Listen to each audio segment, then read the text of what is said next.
அஜய் தாக்கூர் கிட்ட ராகுல் சௌத்ரிக்கு ரொம்ப பிடிச்ச ஒரு குணம் என்னன்னு தெரியுமா? அஜய் தாக்கூரோட அப்பா டங்கல் படத்துல வர அமீர் கான் மாதிரிங்க. ஆனா அங்க ரெண்டு பொண்ணுங்களுக்கு பதிலா இங்க ரெண்டு பசங்க. இந்தியன் ஜெர்சியில என் பசங்களை பார்க்கணுங்கிறது அவரோட ரொம்ப பெரிய ஆசை. சின்னவர் அஜய் அதை செஞ்சு காட்டுறேன்னு சொல்லி முடிவு பண்றாரு.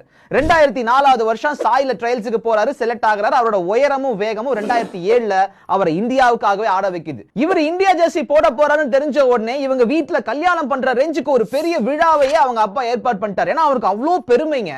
ஆரம்பத்துல பஞ்சாப் போலீஸ்ல வேலைக்கு சேர்றாரு. அப்புறம் இந்தியன் நேவிக்கு அங்கிருந்து வராரு. அவங்க தாக்கூர் தம்பி ஹெலிகாப்டர்ல இருந்து கடல்ல குதிக்கணும், குதிக்கிறியான்னு கேட்ட உடனே ஐயா கபடியிலனா குதிக்கிறேன், ஆனா கடல்ல குதிக்கதால நமக்கு ஆகாதுன்னு சொல்லிட்டு அங்கிருந்து ஏர் இந்தியா டீமுக்கு கிளம்பி வந்தார்.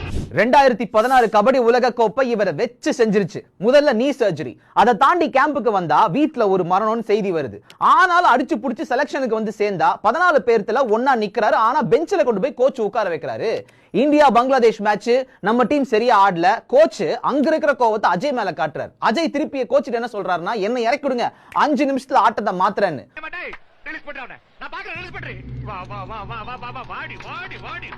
சொன்னது மட்டும் இல்லைங்க, செஞ்சு காமிச்சார். அந்த ஒரு நிதானம் தான் அவரை கேப்டனா உலக கோப்பையவே ஜெயிக்க வச்சது. அந்த ஒரு நிதானம் 40 நிமிஷம் மேட்டு மேல அவர் காட்டுறாரு பாருங்க. அதுதான் ராகுல் சௌத்ரிக்கும் இவர்கிட்ட ரொம்ப ரொம்ப பிடிச்ச ஒரு குணம். வேற யாரை பத்தி நான் பேசணும்னு சொல்லிட்டு கீழே எழுதுங்க. இதை பார்க்க வேண்டியவங்களுக்கு மறக்காம அனுப்புங்க.